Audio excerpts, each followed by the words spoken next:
but I would be able to access all my health records more or less online, wherever I am, however I want, and to whomever I'd like to reveal them to. Yes, I mean, the idea is that once you can access your health record, you can access better healthcare service, and you can also help the healthcare provider provide better healthcare service for you. And that's been the problem, because healthcare records are always held in silos consistently. So how do we put the patient at the core of healthcare records and healthcare management? Because treatment happens in the hospital, healthcare happens outside of the hospital. So we're trying to bridge that gap so you can save money and the burden of the economy on our health infrastructures. All right. So let's now, look at the specifics, of COVID-19. And one of the challenges we know is the question of contact tracing. As we've seen from that story, we have people who are giving wrong addresses. Of course, this has a myriad of reasons as to why people would do that. But bottom line is to ensure that we are a healthier nation. So with Afya Rekod, would this help us be able to contact trace and find areas or, red zone, as they have been now called? So, I mean, there's two things with contact tracing. There is structured, accurate data and unstructured, inaccurate, or loose data.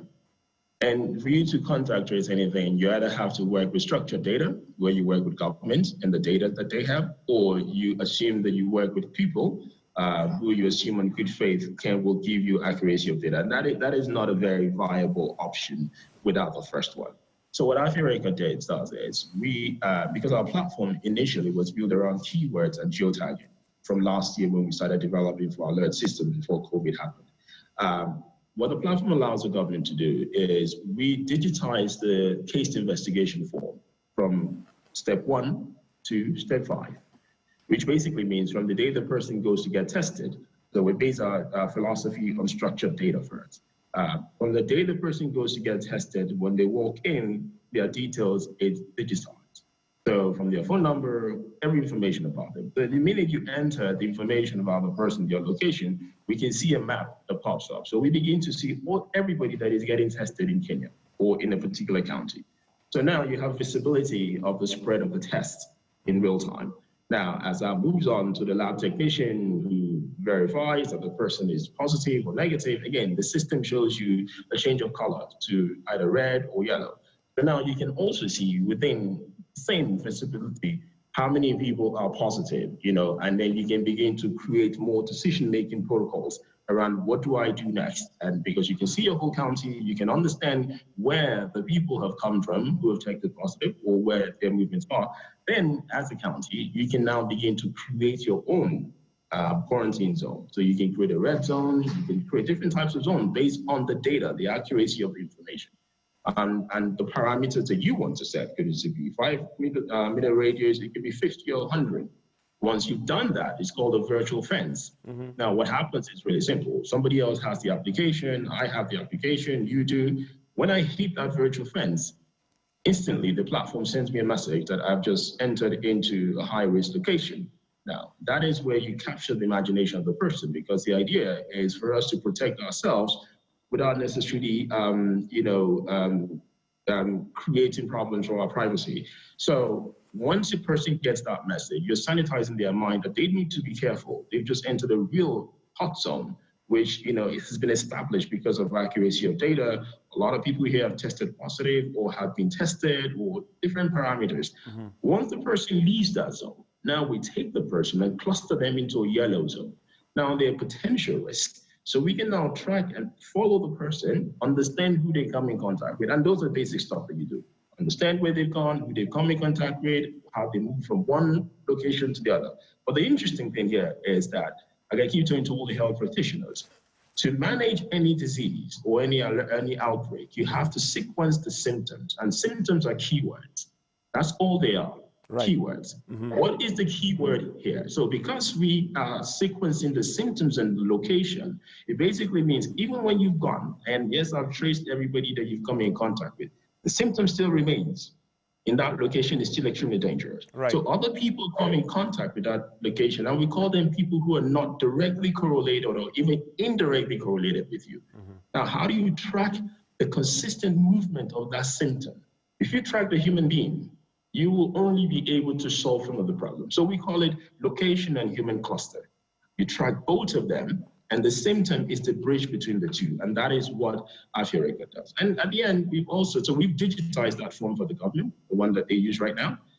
And also, we've also digitized the certificate, the COVID pass. So now, once I finish, they can push me my COVID pass to my phone, and somebody at the border control has a scanner, just a simple app, you don't need any hardware, and he can scan your pass, and he can see if it's a valid based on the validity of that pass. So you can just give him your ID number, he enters it into the USSD system, and within seconds, he sees if you're valid or not. But at the same time, you get a two-way authentication. You get authenticated, he also knows. So he can't tell you that, hey, I just checked you and you're not valid. And that's really it. And the other part is we just use it. Yeah, okay, that in a nutshell explains how the app is working. But now question would be, one, is how do I have to go for a test for me to get the certification? Because if I'm only dealing with symptoms, then there are those who are symptomatic. And as a result, we may have a certificate with somebody who may be positive but has no symptoms so far. Yeah.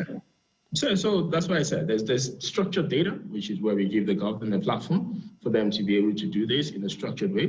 Places like Mombasa, where you have real problems, and this writing of information by hand causes tons of problems. You can't really understand what is going on. And there is structured, unstructured data. Somebody can also have the app and then consistently manage their own symptoms or be self-quarantined, and you still use the same data as a government as well to still create what you call potential risk locations, because you cannot base your accuracy of information on what the population is just entering. Even Google said it. We assume human intent is positive. Right. Okay. But if you start from structured data, at least that you can be sure of, then you move into your structured data, and then you can correlate both of them.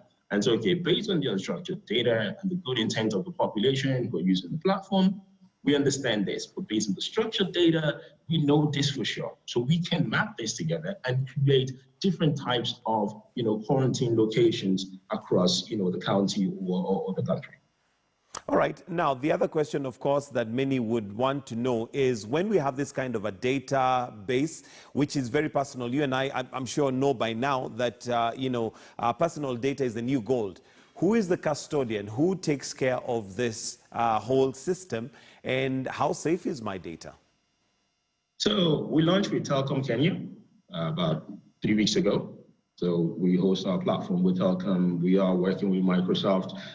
So we're working pretty much with everybody involved in the governance of data and the data privacy space. And we're also involved with the conversation to around data privacy, data management. But from a perspective of COVID, when the government needs the data to be able to access the information and for the platforms to work, then the data right itself also has validity with the government to be able to do this. But when you talk about personal health record data, I own my personal health record data. The data residency is one issue, data governance is one, and the custodian and the ownership. They're all different levels of issue when you come to data privacy. It's not just about, who owns the data, and what is the intent of the data at the time of ownership as well.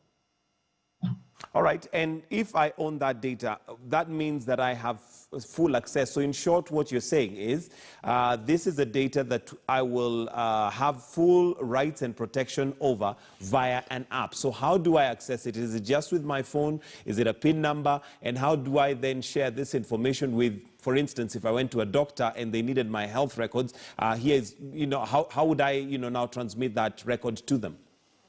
Yeah, so what we're doing is we provide our SaaS platform for doctors. This is the other side of our business.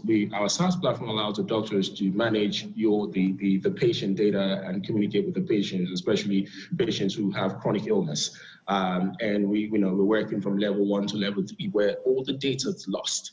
Now, in that, is I have the app where once the doctor finishes with me, the system automatically pushes my data to my application. So I don't have to ask them for my data anymore. Or I just have an ID. Assume I have I don't have a smartphone. When I go to the next doctor that also has the platform, I can just give them my ID and they're able to access my data. But at every point in time, I consistently have right to my data. Now, within the application, there are what we call privacy and share options, where I can decide what I want to share with my doctor. Right. I can decide what I don't want to share with, and I can decide how long I want to share that information as well. So I consistently maintain ownership because I'm the custodian of my own data. And that data is in two sides. There's data that I generate myself, so how I feel, what is wrong with me, my medication, and there's data generated by the doctor or the hospital. So the hospital also has the right to be able to use that data to consistently give you better healthcare service. But you also have the right to own that data to access other types of healthcare service.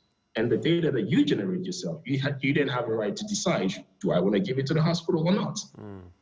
All right, and maybe you could also answer to us how important this would be, not just with COVID-19, but for instance, if you're traveling from, say, Nairobi to Bungoma and you happen to become unwell in Bungoma, the systems that we have right now with hospitals is such that the hospital in another county, other than the hospital that I regularly visit, does not have any record of mine. And therefore, they're beginning literally with no records. And sometimes it's important because they may want to know what's the history of maybe the ailment that I have. Is Afya Rekod, or are there ways that we can have a centralized data where if any hospitals open my file, they can now find the history, and as a result, I get better service? Absolutely, good question. I mean, the problem with centralized system is because the healthcare system itself is very broken. So you have public health, which everybody talks about, then you have private health, then you all have other types of health. So when you want to create a central system, when I go from public to private health, they're not linked at all, even from a go. So what we're doing is when we create this SaaS platform that we give into all the health infrastructure, it doesn't matter if you're public or private health. The idea is that the patient information is seamless and it consistently flows through the platform. And then also, as a patient, if another hospital doesn't have the Afya Rekod platform and I've generated my data from a hospital that has the platform, I have it in my application and in my own MPOD, which is my own database. When I go to the next hospital, they don't have our platform. I can actually give them my data. I can give them where I start. I can share that information with them either via my app, and we're finalizing also via my own web portal. Say, okay, this is my data from the last hospital. When you finish, can I also collect this data and put it back in here and continue my journey? Okay, and then of course, the question again would be, we've had very high security institutions, for instance, banks, hacked when you have an app that gives access to your account. Now, this is my health, so really want it to be as private as possible. How safe is my data? Yeah, it's a good question. I mean, for us, one of the biggest things that we are spending a lot of funds on is cybersecurity, and we're working with some of the top cybersecurity experts in the world. We basically provide cybersecurity for the likes of, NASA and a few other organizations to make sure that we can maintain the sovereignty and the security of that data.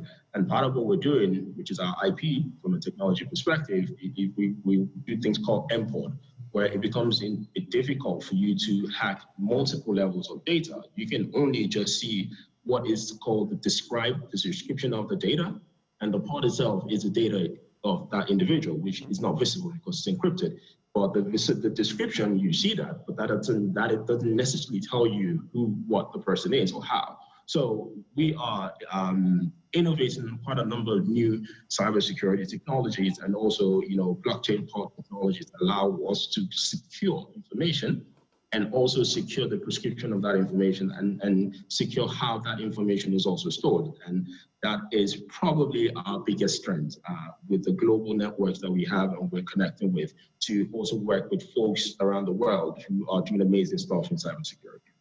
All right, another area I guess one would want to know how, you're going to penetrate is the question of, it sounds very good on paper, sounds very good, to use your phone, your smartphone, but there's a question also of internet penetration, particularly in the country. And I would imagine this is not a product, or even apps that we use should not be specifically made just for those in the urban areas and able to afford. How would you then handle those who do not have smartphones and internet access? So again, in the beginning, when we offer, at the minute, we're working across the country with the mission hospitals. So we're actually working down in the rural communities. So we're dealing with the problem of internet. We're dealing with the problem of access to internet in real time. We're working with people who are providing various levels of access of internet to this type of hospitals, but also for patients who live in those communities. We have a platform on USSD, a very minimal version of it on USSD, where they can also access that and consistently as well. But the key is, once I have my user identifier, it doesn't matter if I have a phone or not, my data will consistently flow to all the systems. The day I have a smartphone, I can then access my own data because it is already kept for me. All right. And if I can access the internet or the web, I can access the web portal of my own, where I can also see my data. So we are consistently, and we're in live situation right now, where we're dealing in the rural community. So we're actually not in Nairobi. All right, so to simplify this in terms of understanding, it would be like having an email address, where that is your email address, regardless of where you are. The day you log in, you are able to access. Is that how it would be working? That is the other simplified version if I don't have an app, or I just use my USSD in the meantime if I don't even have access to it. So we're looking at all the structural issues. We're working with folks who've done work in community healthcare. We're working with folks who've done work in providing internet access, the likes of BRICS and other partners. So we're working with different types of folks as well to make sure that and what we look at it is a collaborative effort of partnership. We do this, somebody else does this very well. How do we make sure that when we go to provide this, it makes sense? So some of the mission hospitals that we're working with the Sisterhood of Kenya, again, a lot of the hospitals are all over the country. All right. They're even in Nairobi. So, and the patients we're working, what they're providing, again, people are all over the country. So we're dealing with all types of different types of issues, and we're learning, especially if you work from the level 1 dispensary to the level 3 hospital, where, again, there's very little data. Everything is in the book, pen and paper. So, but it's interesting. It's been exciting so far.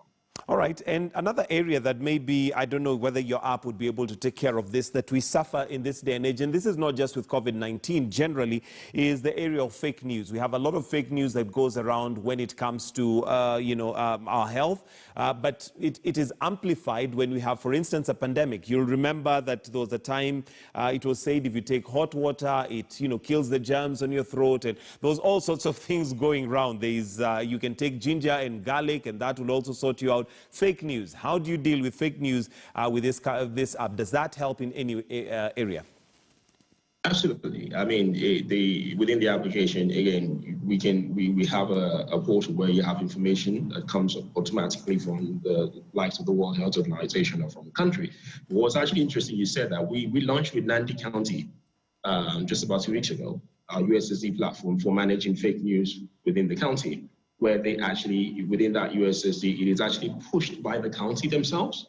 So you don't have to send SMSs to people. They don't have to just go to that, *380, *28, and you can actually see the news consistently from the county, and you can share it with anybody, and anybody can know where that information is. And the more they push that information, the more people understand that, okay, this is where I go to get my news about my county. So the same thing can be, this is where I go to get my news about my government. So if you don't even have the app, if all you just had was a Nokia 3210, they can still provide, the system still provides opportunity for your county or for your organization to make sure that they provide the right access of use for you. And the idea is that it's consistently there whenever you want it. And the way people send me SMSs all the time that I never read, then now I can just go there if I wanted to get the news that I needed from the accurate source. Again, it's also existent in the app. And so this is all part of, because again, when we started our business, we were invested in by our doctors last year who saw what we were trying to do to solve this problem. So we were not building our business for COVID. We were actually building a platform that allows for integrated health solution, but also creating an alert system that allows us to also help governments. And this was because of my research into Ebola.